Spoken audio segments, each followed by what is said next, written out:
Hello everyone and welcome to this video. In this video we're going to be taking a look at Super Crush KO. The game was produced and developed by Vertex Pop and was released on Steam in 2020.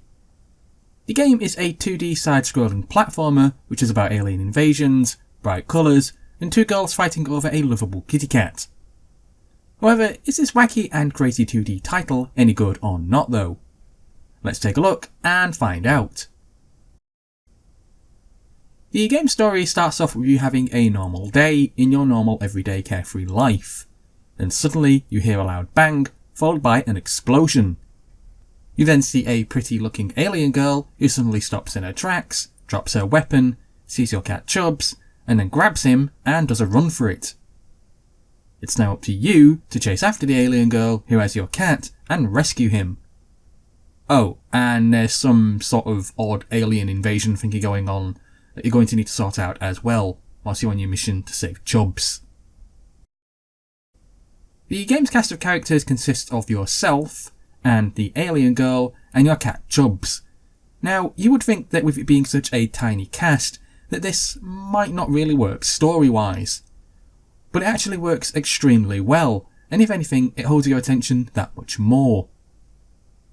There's an alien invasion going on, with cities being attacked and whatnot, yet all Karen and Anne seem to be focused on is this cat, who's somehow now become the sole focus of the entire alien invasion itself. So during the game's story, you're going to see a lot of character interactions between the three of the cast, and seeing what daft and funny situations that they all seem to land themselves in. It is a small cast, but honestly, what you get with these three is absolute utter gold. Gameplay for Super Crush KO feels like something new, but also something that feels very strangely familiar from my childhood years. The game itself is a traditional side-scrolling platformer which will have you moving from area to area, fighting enemies in each set location, and then gaining points, and then it giving you rank at the end of each level.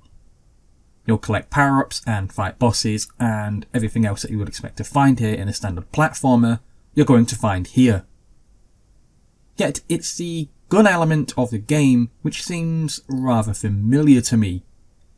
You see, whilst playing the game you have the option to use a gun attack to attack enemies, as well as being able to use your fists and link together various combos. The gun feature however feels rather a lot like an old Sega Mega Drive game that I used to play when I was a child called Contra Hard Corps, or as it was known in the UK at that time, Probotector. Now, this could just be me feeling old and nostalgic, but if I am right and that this is meant to be some type of Easter egg, well, it is a very nice one that's been added in that us oldies will connect to. Well, what can I say about the game's graphics, aside from how utterly beautiful that they indeed are. Everything's big, it's bright, it's bold, and it all just mixes and merges together so well that it brings to life this beautiful looking game, which just comes across as having so much time, effort and love put into creating it and bringing it to life. I also have to mention the fantastic artwork that was drawn for the storyboard section of the game, which helps tell the game's story between stages, and whilst they are short, they are just so professionally drawn and laid out that they tell everything that you need to know perfectly. They're just so expertly well done. I don't think that I have a single negative thing to say that I could realistically say about this game's graphics, because considering that such a small team made this brilliant little gem of a game, it really is just impressive what's being created here out of absolutely nothing. When it comes to the game's stages, you're going to get various different locations in which to explore and adventure in.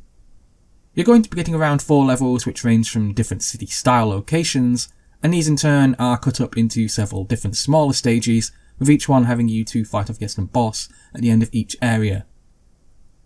I'm pretty sure that if you have ever played a side-scrolling platform game before, you'll know what to expect, as all the usual suspects are here, with you having to traverse various pitfalls and traps whilst trying to survive to the end of the stage.